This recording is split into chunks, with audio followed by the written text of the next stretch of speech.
Bienvenidos a otro programa de Ventana a la Historia. Esta semana contamos con el catedrático de Historia Moderna de la Universidad de Cádiz. Muy buenas, Manolo. Muy buenas tardes. Manuel Busto Rodríguez es, como les digo, catedrático de Historia Moderna de nuestra universidad, de la Universidad de Cádiz. Es además patrono también de la Fundación Universitaria CEU San Pablo. Es también miembro de la Academia de Europa, con sede en Londres. Sí. Miembro también de la Real Academia Hispanoamericana, del Ateneo, de innumerables instituciones. Decirles que ha escrito, creo que hemos dicho 12 o 13 libros. Sí, 12 o 13, ha perdido ya la cuenta, innumerables ya en obras colectivas, artículos de investigación y conferencias nacionales e internacionales. Y está especializado, uno de los campos de especialización que tiene es el tema de los comerciantes en Cádiz. Comerciantes.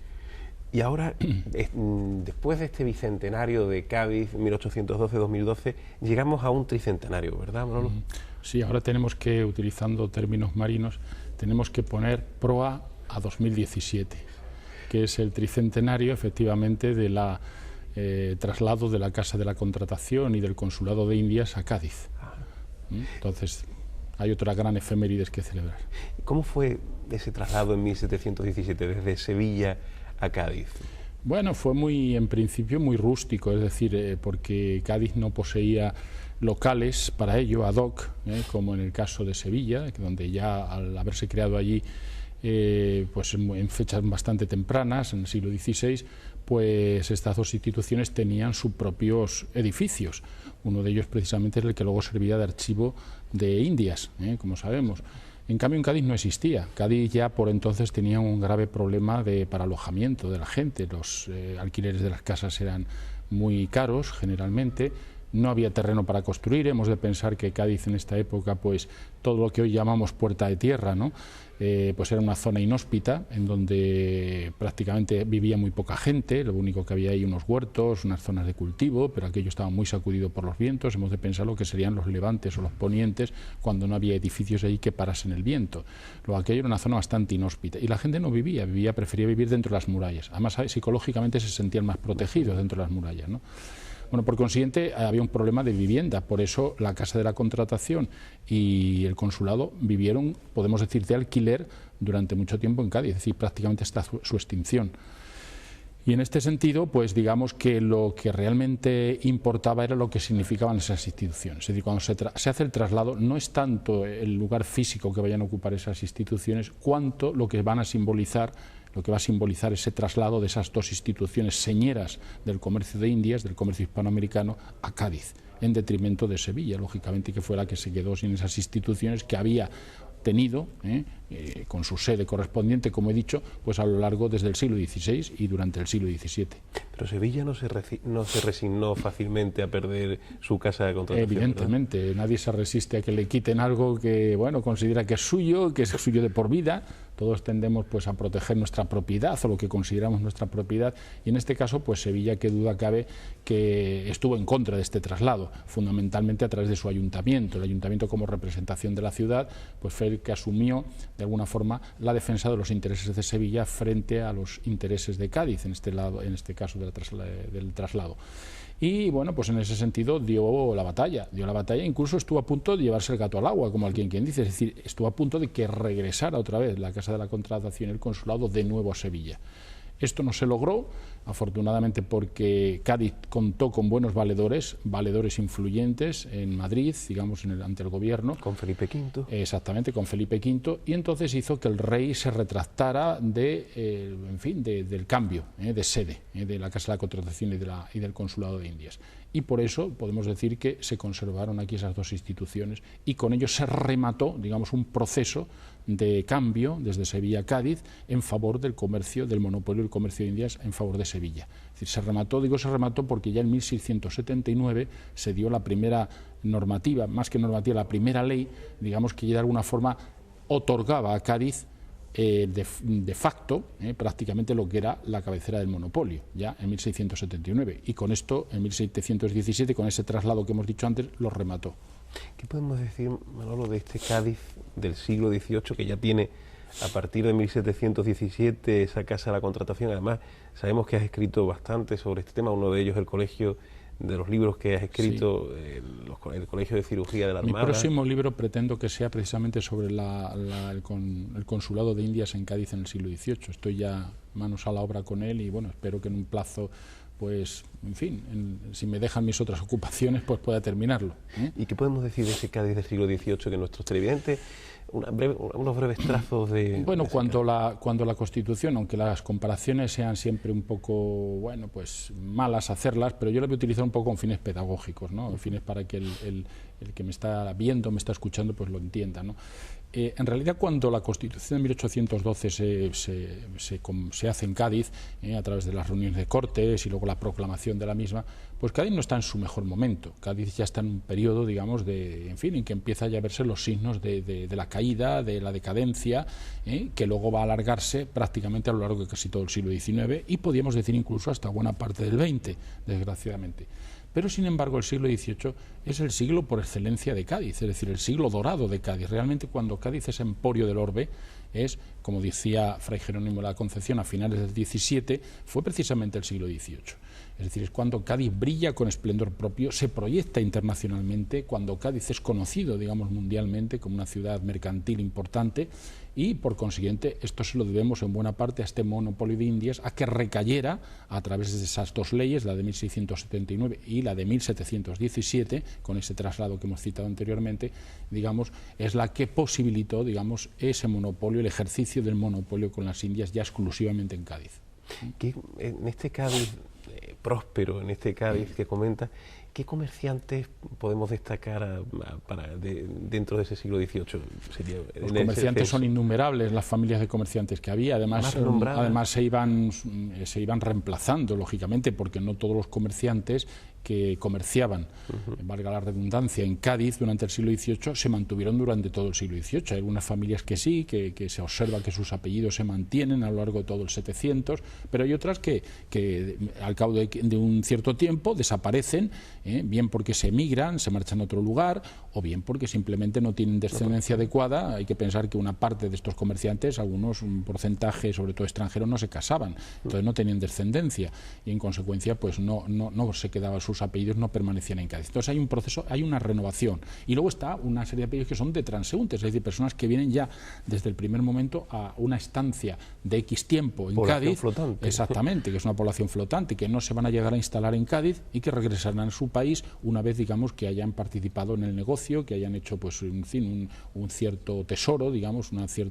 hayan conseguido un cierto capital para volver a regresar a su patria y en su patria, pues, invertir parte de ese dinero y terminar sus días, en el caso de los más mayores, pues digamos, viviendo una vida mucho más tranquila y una vida más apacible y una vida con un nivel económico más alto que el que habían tenido en origen, ¿no?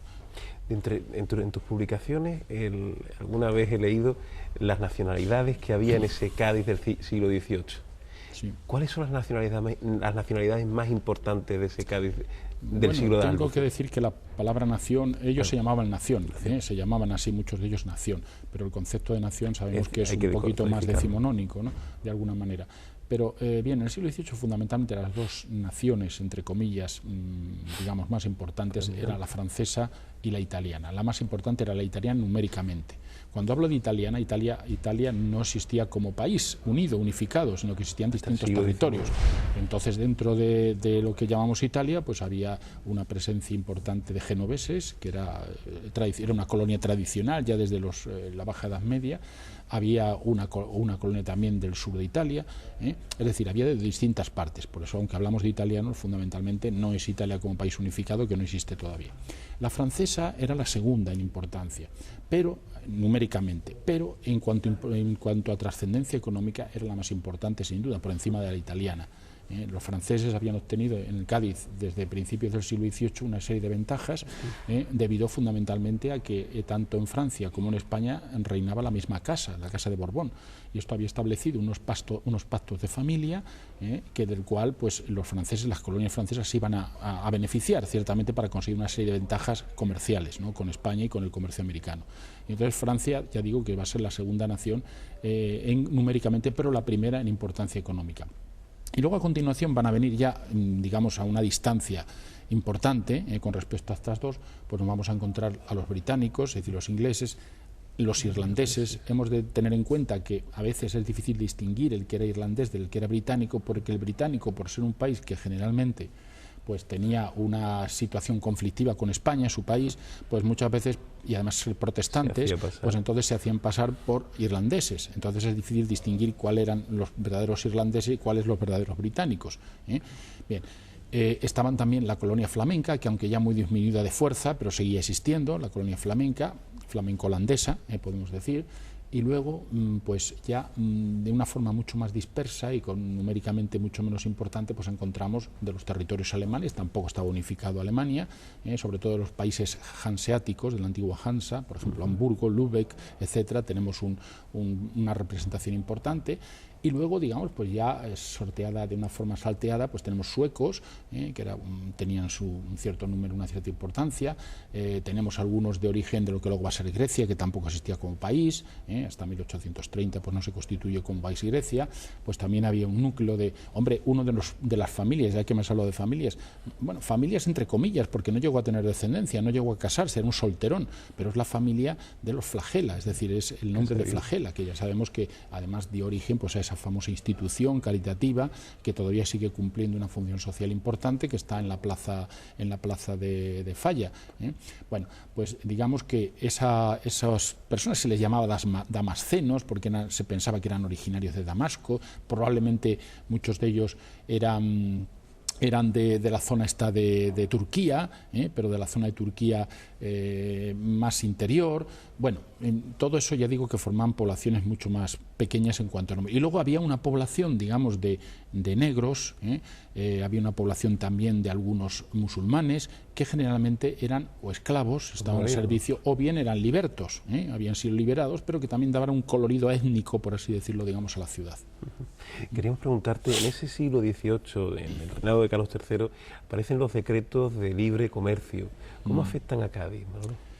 Bueno, era lógicamente Cádiz, por ser la beneficiaria del monopolio, como ya hemos dicho, por el traslado de la Casa de la Contratación y el Consulado de Indias, pues claro, ya empezó a temerse por los años 60, sobre todo a partir de la llegada del Marqués de la Ensenada al poder y sobre todo, más que del Marqués de la Ensenada, luego posteriormente de Esquilache, del Marqués de Esquilache, empezó a temerse pues que las ideas liberalizadoras que empezaban a prosperar en el ámbito sobre todo económico en Europa y particularmente ya en España, pues hicieran mella, digamos, en el monopolio. ¿De qué manera? Pues quitándole el monopolio de Indias a quien lo ostentaba, que era Cádiz en ese momento, ¿no? Entonces empezaron ya a temerse eso. Y efectivamente sus sospechas no eran infundadas porque en 1765 se da el primer decreto de libre comercio y luego el gran decreto de libre comercio en 1778, el 12 de octubre de 1778. Bueno, ¿qué suponía esto? Suponía que Cádiz, por lo menos sobre el papel, perdía el monopolio. Es decir, que otros puertos peninsulares y americanos podían comerciar, digamos, entre ellos. Lo que no podían entrar es extranjeros en ese libre, por eso es una liberalización entre comillas dentro de un monopolio de los españoles, ¿no? Porque eran únicamente puertos o americanos españoles o peninsulares los que podían participar en ello. Cádiz, por supuesto, seguía siendo un puerto, digamos, que podía, pero ya se le unían otros, ¿no? Y luego en los años sucesivos, después de 1778, se van a ir sumando otros. Bueno, bien. ¿Qué va a suponer eso para Cádiz? Pues realmente no va a suponer tanto. En unos primeros años, al revés, el comercio sigue creciendo. Cádiz no pierde el liderazgo del comercio con Hispanoamérica, porque tenemos que pensar que, bueno, no se improvisa de la noche a la mañana, digamos, pues toda una infraestructura comercial, una infraestructura de capitales, una infraestructura de personas que conocen, tienen experiencia, digamos, en lo que es el comercio. Eso no se puede cambiar de la noche a la mañana. ¿Y quién tenía eso en España? Pues Cádiz, que lo venía teniendo desde casi un siglo antes. Entonces Cádiz siguió liderando, estaban bien instalados aquí los extranjeros de alguna manera, y aunque empiezan ya a comerciar a través de otros puertos, pero Cádiz seguía siendo su puerto preferido, donde estaban ya ubicadas las casas de comercio, donde estaban ubicados pues los intermediarios de las casas de comercio extranjeras, y por lo tanto, si vemos las cifras, digamos, del comercio, de las exportaciones con América, vemos como Cádiz sigue liderando con diferencia por encima del segundo puerto, que va a ser Barcelona, va a seguir liderando, por así decirlo, ese comercio. Luego, desde ese punto de vista, a pesar de las quejas de los miembros del consulado, que temieron lógicamente lo que en realidad llegó, que esa liberalización pues diera un golpe fuerte al consulado de Indias, a sus miembros, a pesar de sus protestas, realmente los datos que tenemos no avalan, digamos, el que Cádiz perdiera, digamos, esa primer puesto, digamos, dentro de las exportaciones hacia América. Queríamos preguntarte, entonces, hemos hablado anteriormente sobre las guerras británicas. Cádiz tuvo que sufrirse la guerra de los 7 años, a principios del reinado de Carlos III, y supongo que también a partir de las guerras que tenemos, Trafalgar. ¿Cómo afecta la derrota de Trafalgar en octubre de 1805 al comercio? Bueno, las guerras, digamos, continentales no le afectan, o sea, cuando le afecta a Cádiz son las guerras que conllevan con bloqueos, como tú has dicho. Y esos bloqueos no llegan prácticamente, fehacientemente, digamos, hasta ya los años finales de los años 90 del siglo XVIII. Desde 1796-97, después del Tratado de San Ildefonso, exactamente, hasta 1813 aproximadamente, que terminan, pues ese periodo con algunos interregnos va a ser un periodo de bloqueos, y eso sí que va a afectar realmente al comercio de Cádiz y a la vida de Cádiz, ¿no? Las otras guerras, la de los 7 años, la de la oreja Jenkins, etcétera, como tienen un componente, digamos, externo y más lejano y a veces continental, pues ya digo que no tienen realmente una importancia y una trascendencia grande sobre Cádiz. No así, ya digo, la época de los bloqueos. Y me preguntabas a partir del Tratado de San Ildefonso, a partir de 1700, y sobre todo la derrota de Trafalgar. Bueno, la derrota de Trafalgar. Bien, la derrota de Trafalgar en realidad para Cádiz lo único que supuso, o sea, como tal ciudad, Trafalgar no supuso gran cosa, porque aquello fue una flota de guerra, no fue una flota comercial. Ya hemos dicho que Cádiz vivía del comercio. Entonces Cádiz lo que sirvió de plataforma, digamos, para que se formara la flota mixta de franco-española, que va a combatir luego, se va a encontrar con la flota británica a la altura del Cabo de Trafalgar, más o menos, aproximadamente, no exactamente en el punto ese, pero más o menos, ¿no? Por eso le llamamos de Trafalgar.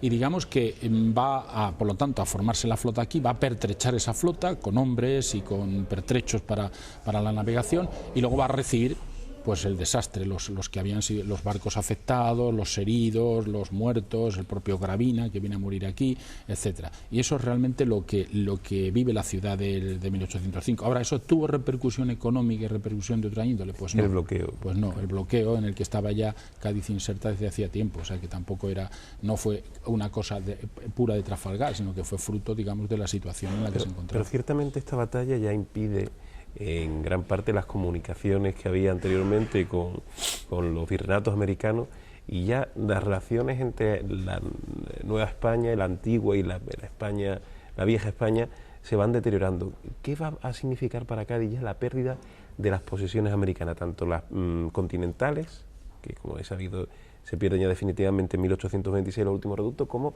las de 1898? ¿Qué significa para Cádiz la pérdida del imperio colonial? Hombre, para Cádiz pues representa, digamos, la agonía ya, es decir, si ya venía teniendo dificultades a partir de los bloqueos de 1796-97, como he dicho, sucesivos que se van a ir produciendo, primero los británicos, luego llegan los franceses, y luego los británicos se convierten en nuestros amigos, y llegan los franceses que se convierten en nuestros enemigos. Es decir que, bueno, todo eso, los bloqueos es lo que realmente, digamos, producen las pérdidas comerciales que tiene Cádiz. Lo otro, digamos, que también es un poco el remate de todo eso, es decir, es una consecuencia que se une, mejor dicho, una consecuencia, es un elemento muy importante que se une a ya una situación, digamos, un poco de decrepitud o de casi agónica en algunos momentos, ¿no? Y efectivamente ya la pérdida de las colonias pues supone mucho, supone ya pues lo que había sido el fundamento económico de Cádiz, que era el comercio, pues no es que se va a paralizar, porque va a seguir habiendo un comercio, va a haber incluso iniciativas de privados que van a intentar recuperar el comercio ya esto va a ser en el siglo XIX, con lo que queda, tenemos de pensar que no todas las colonias se pierden, que queda todavía Cuba, Puerto Rico y ya más lejano, aunque fuera de América, Filipinas.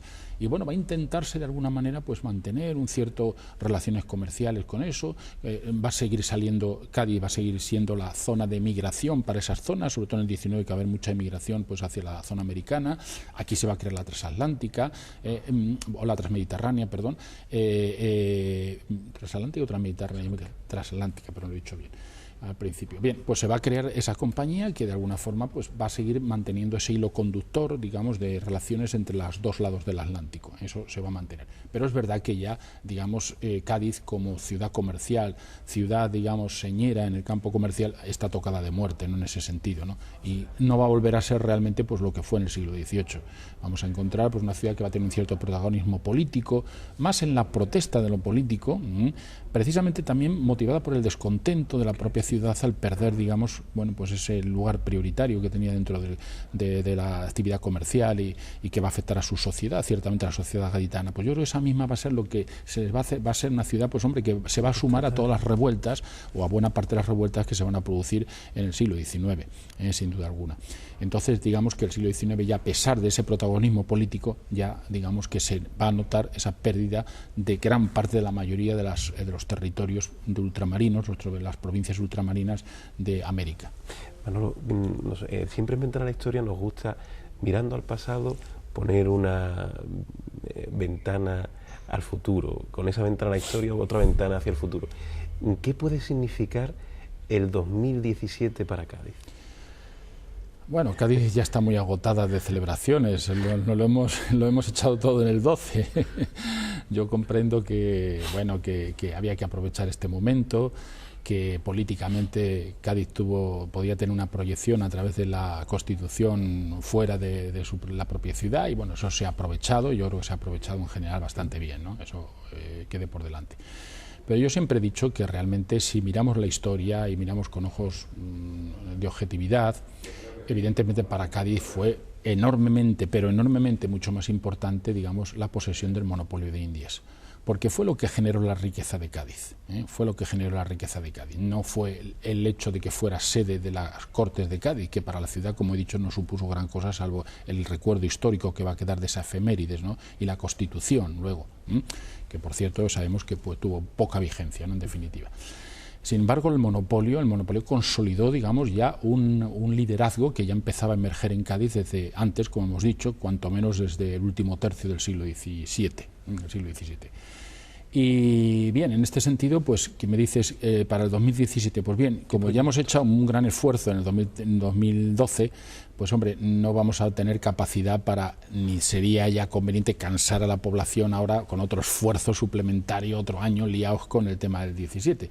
Pero sí, Cádiz no debe de olvidar esa fecha, y al menos Cádiz debería tener un reconocimiento hacia lo que supuso, digamos, ese traslado de la Casa de Contratación y ese consulado, pues organizando cuanto mínimo una serie de efemérides, recordando esa efemérides y organizando una serie de actos y tal vez una exposición, en fin, eso es una cosa que habría que plantearse, había que estudiarlo, pero por lo menos para que no se quede en el olvido y para que los gaditanos conozcan cuál fue la fuente verdaderamente de su riqueza y de su prosperidad y de su conocimiento en el exterior.